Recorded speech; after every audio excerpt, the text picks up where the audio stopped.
the opportunity to center our thought and hope.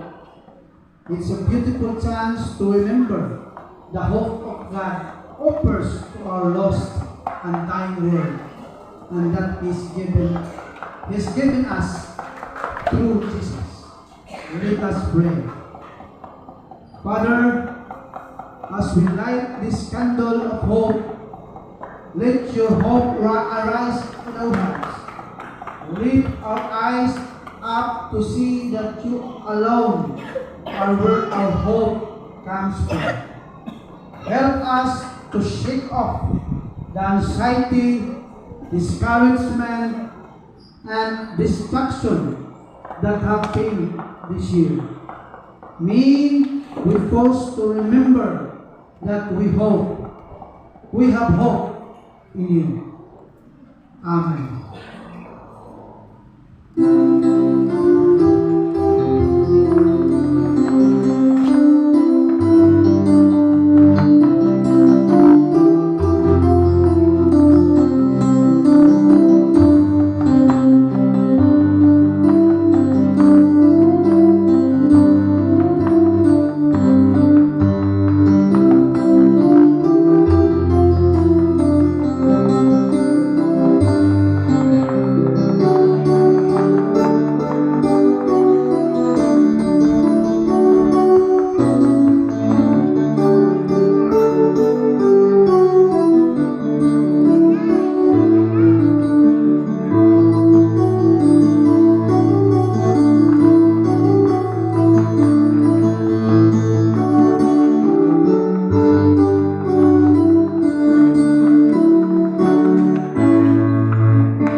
And recognize our need for the coming of Christ.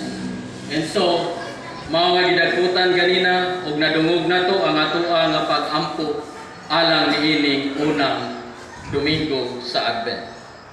Now, talking about Advent season, the early Christians developed a church calendar.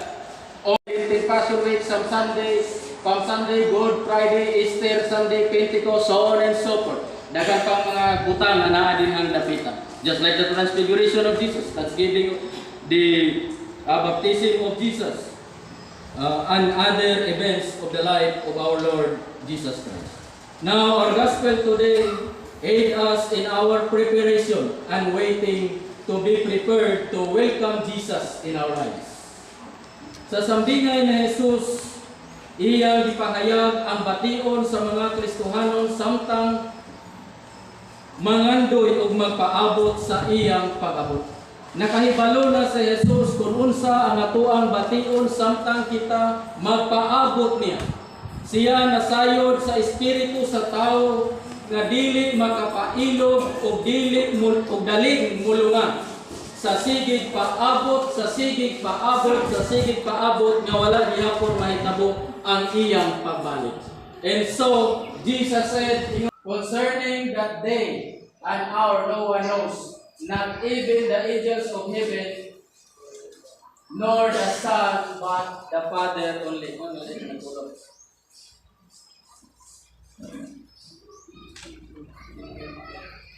So wala gayoy nakahibalo kung kanus mobalik ang ato ang Ginoo.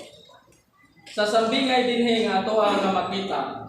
Sa sambingay ni Jesus iyang gipahayag ang bation nato mga Kristohanon nga walay nasayo. So ingon ni Jesus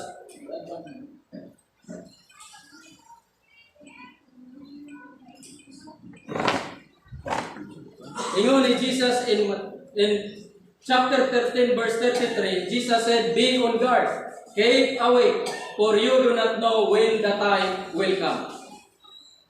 So He tells us to be watchful. He tells us to wait. He tells us to be hopeful. He tells us to anticipate His return.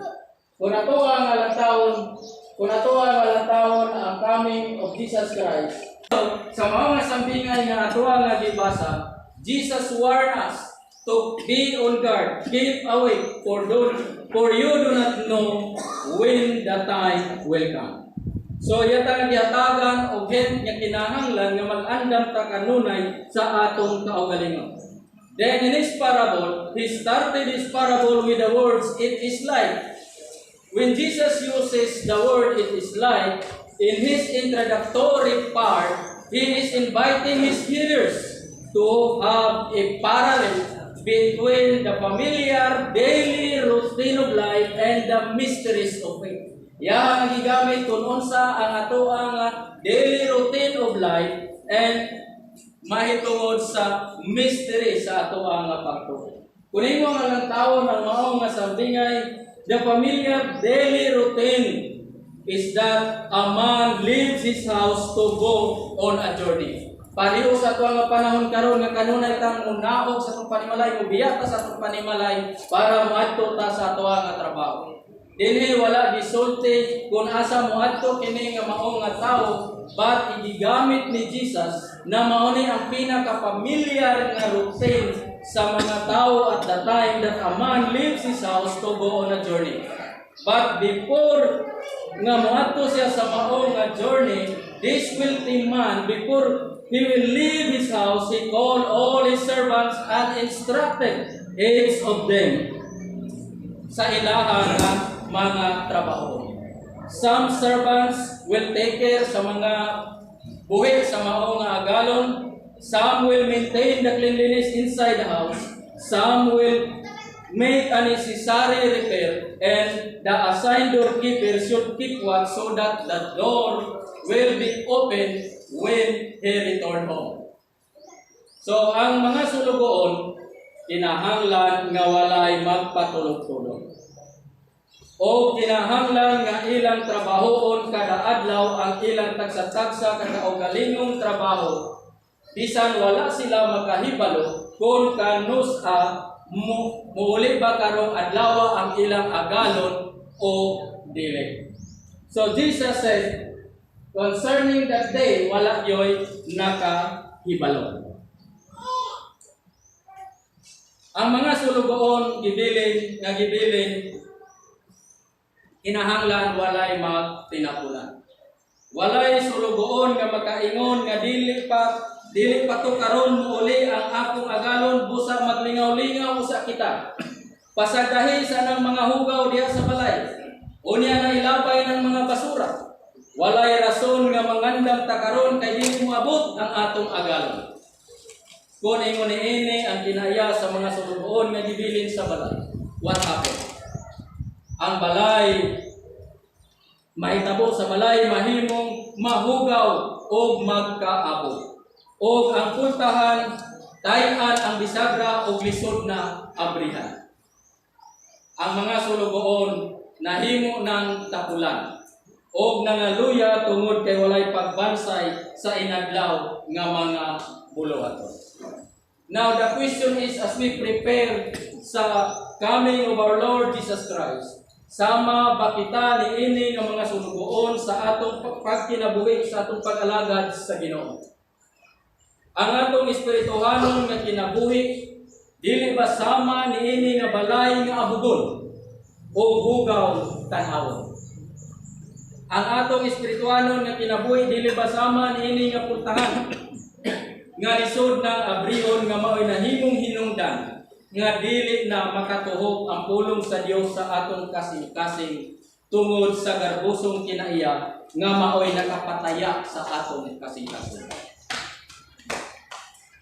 Atong basulan unya pag-abot sa adlaw sa paghukom ang atong kakulang sa pagpangandam sa atong kaugalingon sa takna nga mobalik ang atong Dios.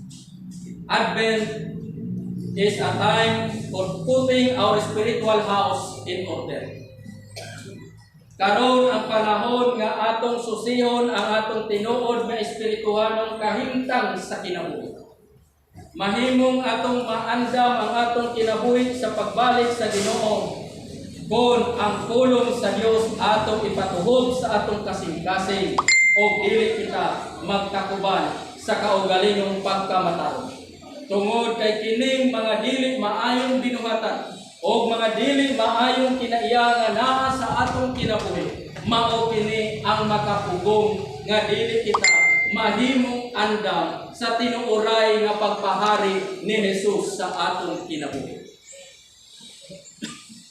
There are things that pollute our life and choke our preparedness in welcoming the coming of Christ. Mao ni nga mga possible things that pollutes in our spiritual life. Number one is swearing. Ako na lang nga i-dito. So, naa ang idolatry, slander, judging others, jealousy, anger, arrogance, bitterness, complaining, drunkenness, disobedience, envy, greed, fornication, hypocrisy, homosexuality, murmuring, pride. So, daghan pang mga butang nga wala nako malista din na. Kini nga mga butang mao kini ang nakapahugaw sa atong kinabuhi. Our God challenging us once we become Christian nga mahimong nga visible ang atoang kinabuhi being a Christian. Ang Kristohanon kinahanglan nga ang goal sa kinabuhi mao ang mahimong Christ likeness. Then therefore, if Christ is in us, ang atoang nga binuhatan, makita ang Kristo sa atong kinabuhi. That is why gusto sa Ginoo as we prepare for His coming, nga kining mga butanga that pollute our spiritual life, atoa kini nga isalibay, ato kini nga isalikway. Isalikway na to kining mga kinaiya sa karaang tao ug atong isulo ang bagong kinaiya sa pagka-Kristohan. Ang importanteng butang sa Advent season mao ang pagpangandam sa atong kaugalingon sa pagsiguro nga sa pagbalik sa atong Ginoo sa adlaw sa paghukom ang atong kinabuhi ikaw ug ako mahimong andam sa pagkatuwa. Usa magtukaw kita kay wala kita nasayod kung kanusa ang takna nga moabot ang pagbalik sa Ginoo. Will it be in the evening? Will it be at midnight? Will it be in the morning? We doesn't know. But we must be prepared and we must be found not asleep. Asleep means unprepared. As Jesus cautioned His disciples, then He alert us also.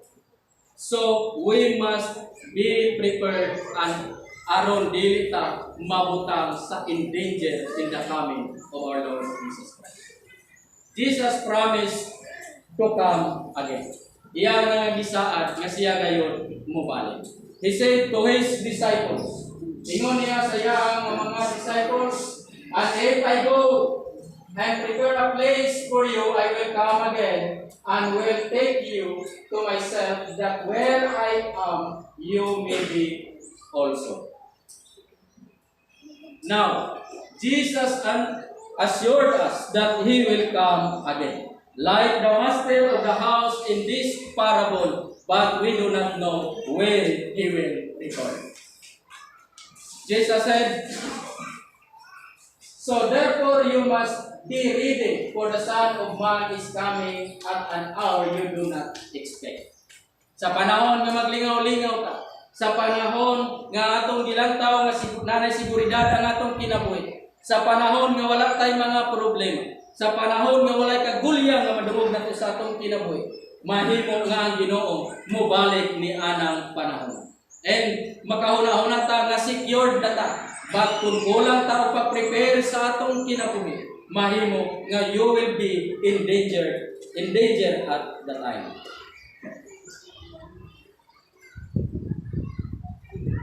Now, what does it mean to be ready in Advent season? This means declaring our spiritual house of any lust of the flesh, so that we are prepared to welcome the Master. This Advent is a season that gives us opportunity to all of us nga mahimo ta ready. And so, brothers and sisters in Christ, ang Ebanghelyo niining unang Domingo sa Advent season nag-awhag kanatong tanan sa pagpangandam sa atong kinabuhi sa tanang panahon, sa pagpaabot, sa magapaabot kita sa pagbalik sa atong Ginoong Jesucristo. Himuon tang andam ang atong kinabuhi. Kinahanglan nga mahimo tang andam sa atong kinabuhi. And so, niining first Advent, keep watch and be prepared. May our Advent preparation enable us to be found prepared and welcoming when Jesus Christ